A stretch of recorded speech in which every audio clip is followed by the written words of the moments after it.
नमस्कार, news one India देख रहे हैं आप और आपके साथ मैं हूं अंशिका पाठक। बात करेंगे महाराष्ट्र की। गणतंत्र दिवस के मौके पर ध्वजारोहण कार्यक्रम के दौरान मुख्यमंत्री उद्धव ठाकरे की पत्नी रश्मि ठाकरे और उनके बेटे आदित्य ठाकरे पर एडवोकेट जयश्री पाटिल ने आचार संहिता के उल्लंघन करने का आरोप लगाया है। जयश्री पाटिल ने इस मामले को लेकर पुलिस स्टेशन में शिकायत भी की है।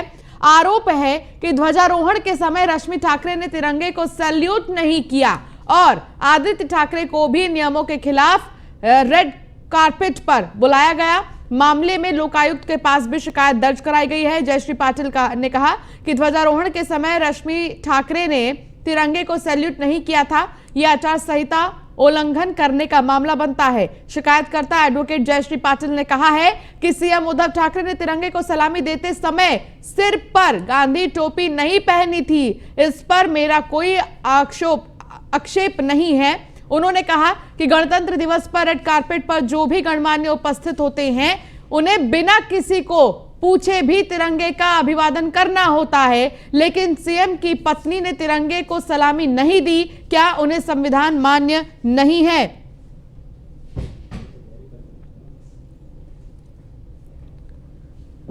महाराष्ट्र के गरीबों की बुलंद आवाज स्वर्गीय धर्मवीर आनंद दीघे की जयंती के अवसर पर ठाणे में उनकी समाधि पर शिवसेना नेता समेत कई कार्यकर्ताओं ने विनम्र अभिवादन किया। बता दें कि स्वर्गीय आनंद दीघे का जन्म 27 जनवरी 1951 में हुआ था और स्वर्गीय आनंद दीघे को ठाणे जिले में एक शक्तिशाली नेता माना जाता था। उन्हें धर्मवीर के नाम से भी जाना जाता था। एक बड़े प्रशंसक आधार वाले जमीनी नेता थे। उनकी जयंती के अवसर पर ठाणे शहर में स्थित उनकी समाधि पर शिवसेना पार्टी नेताओं ने और कार्यकर्ताओं ने आनंद दीघे की प्रतिमा पर पुष्पमाला अर्पण कर उन्हें श्रद्धांजलि दी। तो तस्वीर आपको दिखा रहे हैं जयंती की। यह तस्वीर शिवसेना कार्यकर्ताओं ने श्रद्धांजलि दी। शिवसेना के दिल में बसने वाले स्वर्गीय आनंद दीघे साहब की आज जयंती है और इस मौके पर हमारे साथ उनके भतीजे केदार दीघे मौजूद है। सर्वप्रथम तो दीघे साहब के आज जन्मदिन के अवसर पर सर्वप्रथम विनम्र अभिवादन करता हूँ। दीघे साहब ये एकमेव महाराष्ट्र के ऐसे नेता होंगे कि जिनके गुजरने के बाद भी आज 21 साल हो गए, पर तो भी महाराष्ट्र के सभी भागों से, सभी जगहों से दीघे साहब पर श्रद्धा रखने वाले, उनके काम से प्रेरित होने वाले, वो तरुण वर्ग हो या बुज़ुर्ग हो, उनके मन में एक अलग आस्था दीघे साहब के प्रति है। दीघे साहब का काम, दीघे साहब ने जो 24 घंटे 365 दिन लोगों की सेवा करने में घला है, उन्होंने कभी भी खुद के बारे में सोचा नहीं, उन्हें खुद के संसार के बारे में सोचा नहीं। उन्होंने पूरी ज़िंदगी लोगों और लोगों के बारे में ही सोचा। सर, जैसे आपने राजकारण की बात की है तो कहीं ना कहीं जैसे जो ग्राम पंचायत के जो चुनाव के नतीजे आए हैं उसमें शिवसेना 4थे नंबर के स्थान पर आई है, तो उसको लेकर आप क्या बोलना चाहोगे? नहीं, मुझे लगता है कि जब भी इलेक्शन आ जाते हैं तभी तो जो रिज़ल्ट आना है वो तो लोगों पे निर्भर करता है। काम तो हर एक पार्टी, हर एक कार्यकर्ता करते रहता है। शिवसेना ने आज तक बढ़िया काम सम्माननीय बाला साहब के वक्त से करते हुए आए हैं और उनसे प्रेरणा लेके हर एक कार्यकर्ता, हर एक नेता उनसे प्रेरणा लेके काम करते आया हुआ है। पर मुझे लगता है कि जब भी समाज में हम लोग काम करते रहते हैं, राजकारण में हो या सामाजिक हो, हमें लोगों के प्रति ज़्यादा ध्यान दे के लोगों का उत्कर्ष कैसे हो, वो जिले का या राज्य का उत्कर्ष कैसे हो, वो सोच के काम करना चाहिए, ना कि बल्कि कोई इलेक्शन का रिज़ल्ट किस पे क्या निर्भर होता है उससे नहीं। मुझे ऐसा लगता है कार्यकर्ता के हिसाब से मैं जिस तरीके का काम करना चाहिए, जो अभिप्रेत था दीघे साहब को, वैसा काम करते हुए मैं आगे बढ़ना चाहिए, ऐसे मुझे लगता है। और मेरे साथ जो भी सहकारी मेरे सब जुड़े हुए हैं उनको भी मैं यही कहूँगा। मैं महाराष्ट्र की पूरी जो युवा पीढ़ी है उनसे मैं एक ही दरख्वास्त करता हूँ कि ऐसे नेता से प्रेरणा लेके जो अच्छा हो सके इस महाराष्ट्र में या इस देश में, वैसे काम, वैसे सामाजिक काम हमें करने चाहिए, ऐसे मुझे लगता है। तो ये थे हमारे साथ केदार दीघे। कैमरामैन गौरव नाइक के साथ फरियाल Syed, news one India, Thane. सांसद सुनील तटकरे ने शिवसेना पर निशाना साधते हुए कहा कि पार्टी प्रमुख उद्धव ठाकरे की आलोचना करने वाले बीजेपी के साथ शिवसेना का नगर पंचायत चुनाव में हुआ गठबंधन शर्मनाक है। हालांकि राज्य में महाविकास अघाड़ी सरकार में शिवसेना, राकांपा और कांग्रेस एकजुट है, लेकिन रायगढ़ में शिवसेना और राकांपा आमने सामने है। सत्ता के लिए नगर पंचायत चुनाव में शिवसेना ने बीजेपी का सहारा लेकर शर्मनाक काम किया है। पार्टी प्रमुख उद्धव ठाकरे की अभद्र भाषा में आलोचना करने वाली बीजेपी के साथ जाने वाली शिवसेना को हमें वफादारी नहीं सिखानी चाहिए। सांसद सुनील तटकरे ने कहा कि एनसीपी निजामपुर मंडल की ओर से एम्बुलेंस समर्पण समारोह और सुनील तटकरे यूथ फाउंडेशन निजामपुर संभाग में कई विकास कार्यों के भूमि पूजन के साथ साथ शिवसेना के पदाधिकारी और कार्यकर्ता सार्वजनिक रूप से एनसीपी में शामिल हुए और मानगांव नगर पंचायत में नवनिर्वाचित नगर सेवक का अभिनंदन किया है।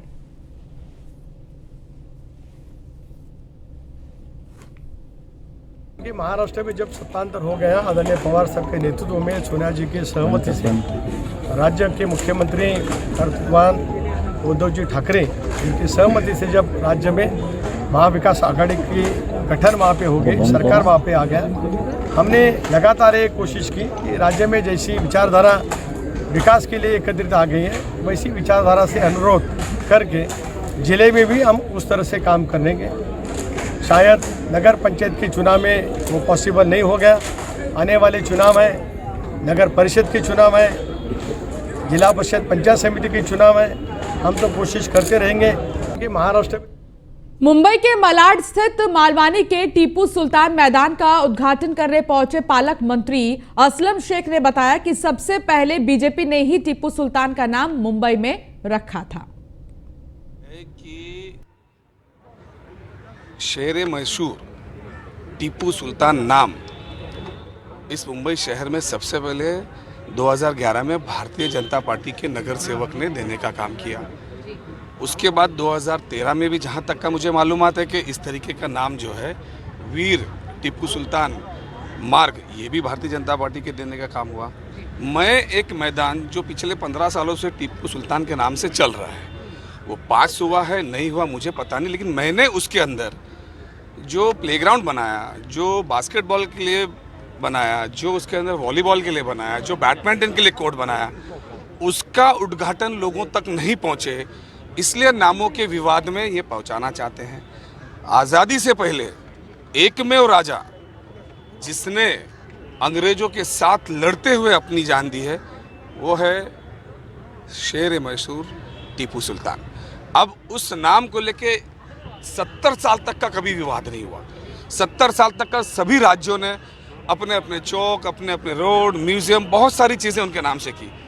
यानी आज लोगों को ये समझने की ज़रूरत है कि डेवलपमेंट नहीं चाहते हैं, विकास नहीं चाहते हैं, नामों को लेके, देशों को लेके ये भारतीय जनता पार्टी जो है अपने अपने छोड़े हुए पिल्लों के साथ दुनिया को और देश को जो है बदनाम करने का काम करता है। ऐसा है कि उस कॉम्प्लेक्स को लेकर, उसके नाम को लेकर बवाल जारी है। दरअसल कॉम्प्लेक्स का नाम मैसूर के शासक टीपू सुल्तान के नाम पर रखे जाने को लेकर विवाद चल रहा है। टीपू सुल्तान के नामकरण को लेकर विश्व हिंदू परिषद और बजरंग दल के कार्यकर्ता जैसे ही विरोध प्रदर्शन करने के लिए मालवनी के चौराहे पर पहुंचे तो पुलिस ने उन्हें रोक लिया और आगे बढ़ने नहीं दिया। इसके बाद कार्यकर्ताओं ने सड़क पर ही विरोध प्रदर्शन शुरू कर दिया। मुंबई पुलिस ने बजरंग दल के कार्यकर्ताओं को हिरासत में ले लिया है। इसके बाद विश्व हिंदू परिषद के श्रीराज नायर ने मुंबई पुलिस पर पक्षपात कार्रवाई करने का आरोप लगाया है।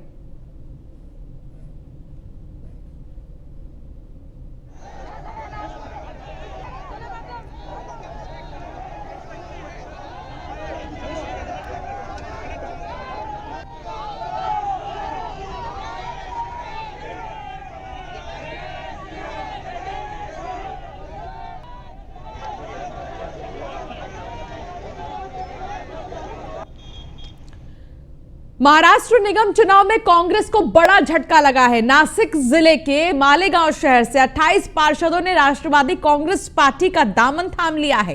कांग्रेस छोड़ एनसीपी में शामिल होने वालों में महापौर तायरा शेख रशीद और उनके पति शेख रशीद मुख्य हैं। बता दें कि महापौर तायरा शेख रशीद के पति शेख रशीद 2 बार विधायक रहे हैं एनसीपी प्रदेश अध्यक्ष जयंत पाटिल, नासिक के पालक मंत्री छगन भुजबल और एनसीपी के प्रवक्ता नवाब मलिक और उप मुख्यमंत्री अजित पवार की मौजूदगी में महापौर तायरा शेख रशीद और उनके पति ने 28 पार्षद के साथ आज एनसीपी में शामिल हुए।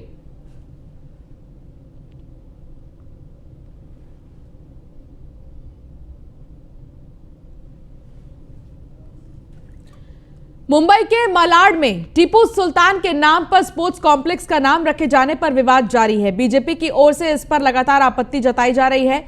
पर्यावरण मंत्री आदित्य ठाकरे ने इस मामले पर प्रतिक्रिया देते हुए कहा कि इस जगह का नाम अभी फाइनल नहीं हुआ है। मंत्री आदित्य ठाकरे ने कहा कि परियोजनाओं के आधिकारिक नामों को अंतिम रूप देना बीएमसी के दायरे में आता है। उस पार्क के आधिकारिक नाम को लेकर अभी तक अंतिम फैसला नहीं हुआ है। हालांकि सरकार के मंत्री असलम शेख ने कहा था कि पिछले 70 सालों से टीपू सुल्तान के नाम को लेकर कोई विवाद नहीं था, लेकिन अब बीजेपी ने अपने गुंडों को भेजकर देश को बदनाम करने का काम किया है। बीजेपी, बजरंग दल और अन्य संगठन टीपू के नाम पर एक स्पोर्ट्स कॉम्प्लेक्स के नामकरण का विरोध कर रही है। बजरंग दल के विरोध करने पर मुंबई पुलिस ने बजरंग दल कार्यकर्ताओं को हिरासत में भी लिया है।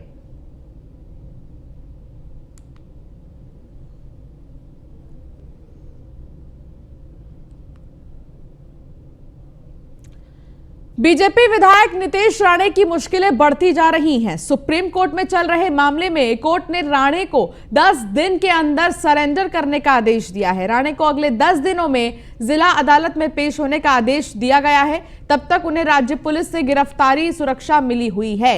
उच्च न्यायालय द्वारा कणकवली में शिव सैनिक संतोष परब पर हमले के मामले में उनकी जमानत याचिका खारिज होने के बाद बीजेपी विधायक नितेश राणे ने गिरफ्तारी से पहले जमानत के लिए हाईकोर्ट का दरवाजा खटखटाया, पर उन्हें राहत नहीं मिली, जिसके बाद उन्होंने फिर सुप्रीम कोर्ट का दरवाजा खटखटाया। सुप्रीम कोर्ट में याचिका पर सुनवाई हुई। राणे का बचाव वरिष्ठ अधिवक्ता मुकुल रोहतगी ने किया। हालांकि कोर्ट ने राणे की जमानत अर्जी अभी खारिज कर दी है।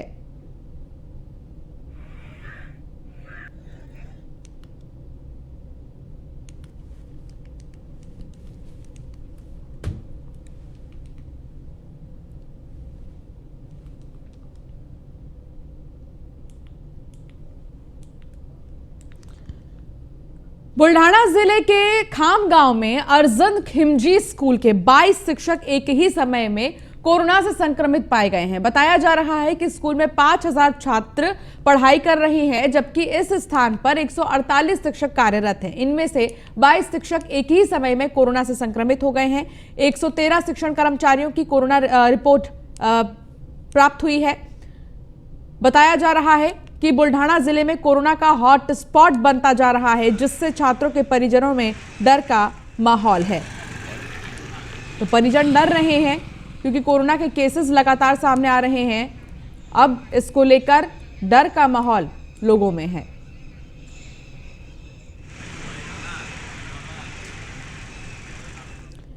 मुंबई गोवा हाईवे पर बन रहे 4 लेन का काम पिछले 11 सालों से ठप है, जिसके चलते मुंबई गोवा हाईवे पर आए दिन जाम लग रहा है।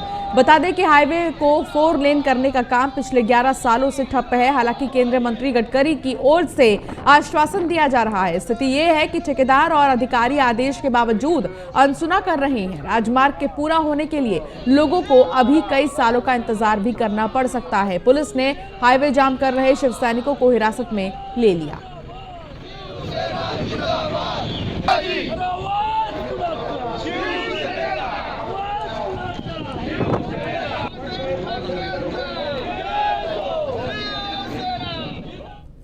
महाराष्ट्र के बीड़ जिले में विधायक महोदय को एक आंदोलनकारी महिला को नीचे उतारने के लिए खुद पेड़ पर सीढ़ी लगाकर चढ़ना पड़ा।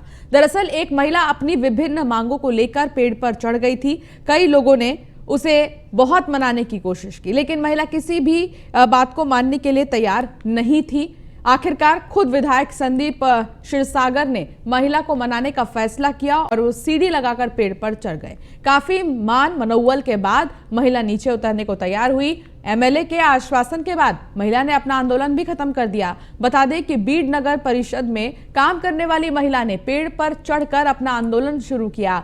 इत्तेफाक से बीड़ जिले के संरक्षक मंत्री धनंजय मुंडे मौके पर पहुंच गए। महिला को पेड़ पर चढ़ा हुआ देखकर वो काफी परेशान हुए। इस दौरान उन्होंने बीड़ के विधायक संदीप क्षीरसागर ने आंदोलन स्थल पर पहुंचकर महिला को समझा बुझाकर नीचे उतारा। फिलहाल विधायक का वीडियो सोशल मीडिया पर वायरल हो रहा है कि आखिर वो कैसे पेड़ पर चढ़े, उस महिला को मनाया और कहा कि आपकी मांगे मान ली जाएंगी, आप सबसे पहले इस आंदोलन को खत्म करिए और नीचे उतरिए।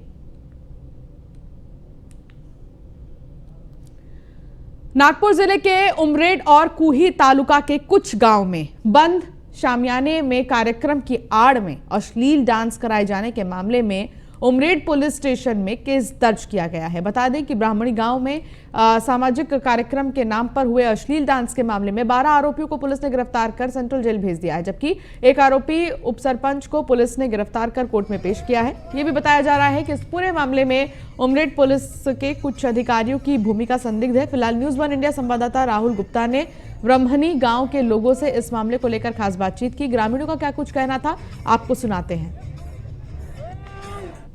सर, मेरी मांग है कि जिसने भी वीडियो वायरल किया है उस आदमी को पहले अरेस्ट कीजिए। तो पुलिस के द्वारा तो कुछ लोगों को अरेस्ट किया गया है, तो उसमें क्या कहना है? नहीं, जिसने वीडियो वायरल किया है उसके नाम की लोकेशन निकले आप लोग और पहले उसको अरेस्ट कीजिए। तो आपका कहना है कि जो पुलिस ने जो 12 लोगों के आरोप किया उसमें से आपका कोई इन्वॉल्व नहीं था और उसमें जबरदस्ती फंसाया, ऐसा आपका कहना है क्या? हाँ सर, ऐसा आपका कहना है? हाँ, जो बच्चे लोग को उठा के जा रहे हैं उन बच्चों लोगों का कोई इन्वॉल्व नहीं था। हो गया हमारा गांव, घर के बाहर निकलना हमारा नामुमकिन हो गया है। लोग तरह तरह के बातें करते हैं, जहाँ भी जाते हैं हम लोग हमारे गांव का नाम लेते ही हमसे ऐसे सवाल पूछते हैं कि हम बता नहीं सकते। तो आयोजकों पे कार्रवाई होना चाहिए कि क्या कहना था आपका? ये आयोजकों पे कार्रवाई और करने वाले पे कार्रवाई, और ये बाकी के लोग दहशत में, ये लोग पुलिस वाले आते हैं, इसको उठा के लेके जाते, उसको उठा के लेके जाते, ऐसे करके 12 लोग उठा के लेके गए हमारे गाँव। ये भी एक तरीके के यहाँ पर जान दिए जाएंगे कि बामनी इस गाँव में जहाँ मैं मौजूद हूँ उस गाँव में पुलिस पे प्रशासन के विरुद्ध में जो लोगों का जो रोष था कि उनका कहना था कि कुछ लोग जो है जिसमें जो आयोजक हो के जो कोई है तो उस पर सरजमाने पे करना चाहिए, मगर बारी जो लोग हैं उन लोगों पे वो थोड़ा सा संज्ञान देते हुए चौकसी का जांच लगते हुए फिर उनके ऊपर में एक्शन लेना चाहिए था। कैमरा पर्सन अभिषेक कुचेकर के साथ मैं राहुल गुप्ता, न्यूज़ 1 इंडिया, नागपुर।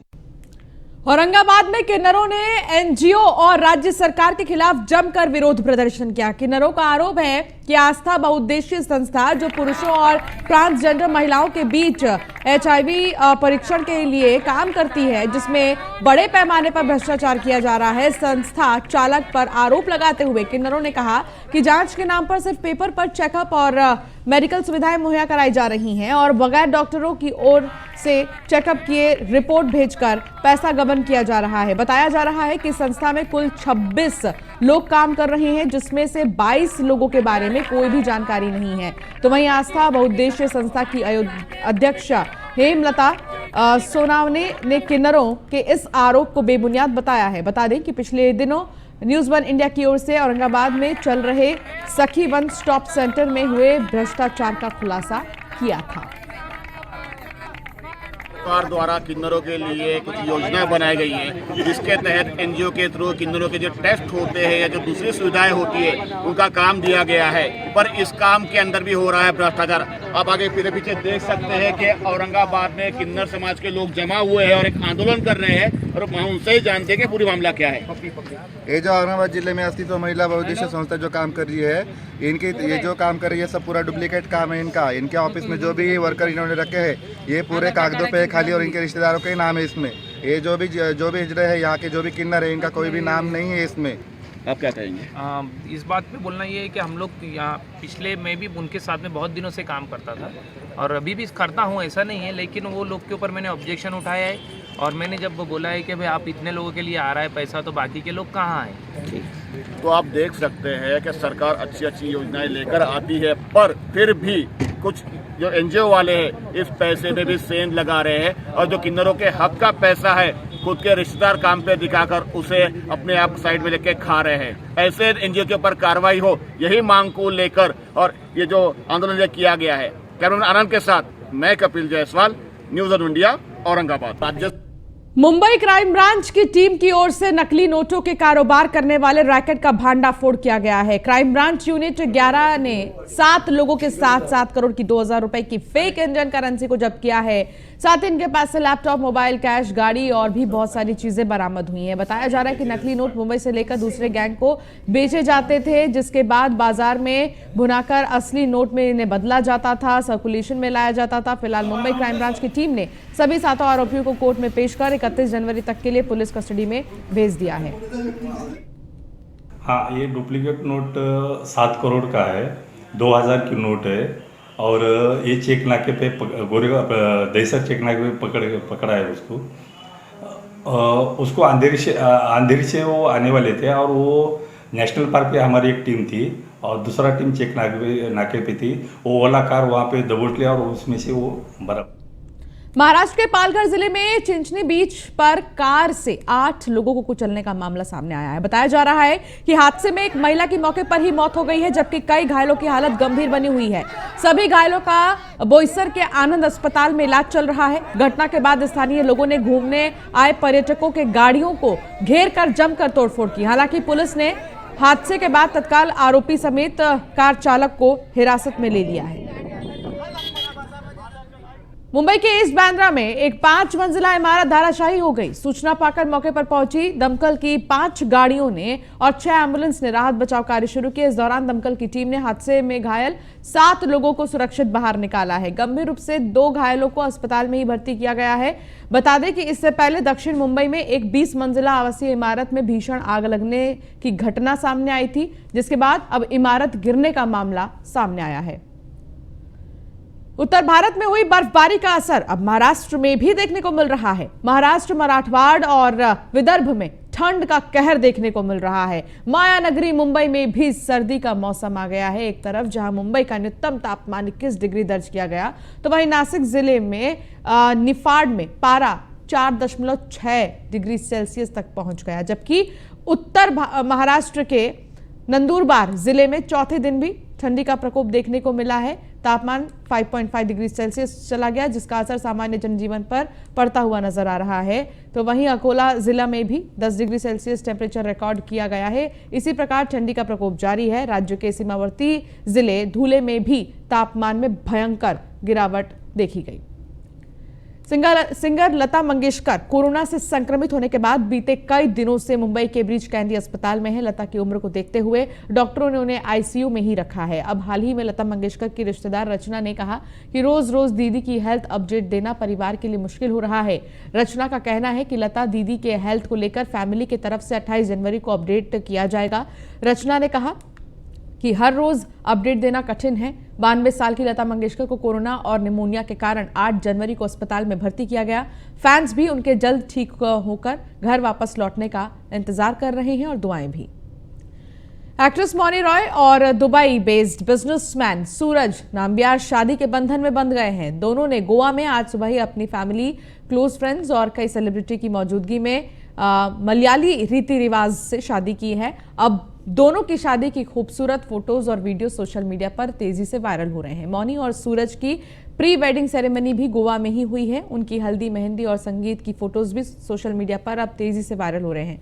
उनकी शादी और प्री वेडिंग सेरेमनी में मंदिरा बेदी, अर्जुन बिजलानी, ओंकार कपूर, आशिका और प्रज्ञा कपूर, वेनेसा वालिया, निधि कुर्दा समेत कई सेलिब्रिटीज आए। अलीबाग तालुका के परहुपाड़ा में पुलिस फायरिंग ट्रेनिंग एरिया में रहने वाले ग्रामीणों में भय का माहौल बना हुआ है। दरअसल कार्ले गांव में मंगेश नाइक और प्रफुल्ल पाटिल के घर अचानक फायरिंग की आवाज सुनकर हड़कंप मच गया। हालांकि फायरिंग में कोई घायल नहीं हुआ है। इस घटना से गुस्साए ग्रामीणों ने शिकायत दी है पुलिस में। एक्टर जॉन अब्राहम इन दिनों अपनी अपकमिंग फिल्म अटैक को लेकर चर्चा में बने हुए हैं। अब उनकी इस फिल्म को लेकर एक अपडेट सामने आया है। रिपोर्ट्स के मुताबिक मेकर्स इस फिल्म को 25 फरवरी को रिलीज करने की प्लानिंग में है। इससे पहले खबर आई थी कि फिल्म को रिपब्लिक डे के आसपास ही रिलीज किया जाएगा, लेकिन मेकर्स ने कोविड के बढ़ते खतरे को देखते हुए रिलीज डेट को ही टालने का फैसला किया है। गूगल के सीईओ सुंदर पिचाई समेत कंपनी के 5 अधिकारियों के खिलाफ कॉपीराइट अधिनियम में की धारा में एफआईआर दर्ज की गई है। फिल्म निर्देशक सुनील दर्शन ने अपनी शिकायत में कहा कि अनधिकृत व्यक्तियों को उनकी फिल्म एक हसीना थी एक दीवाना था को यूट्यूब पर अपलोड नहीं करना था। शेयर बाजार में भारी गिरावट देखने को मिला है। बीएसई का सेंसेक्स 581 पॉइंट गिरकर 57,276 पर बंद होता हुआ नजर आ रहा है। निफ्टी की अगर बात करें तो 167 अंक गिरकर 17,110 पर बंद हुआ है। हालांकि मार्केट कैप 260.32 लाख करोड़ रुपए रहा है। और फिलहाल इस बुलेटिन में इतना ही। आप बने रहिए न्यूज़ 1 इंडिया के साथ।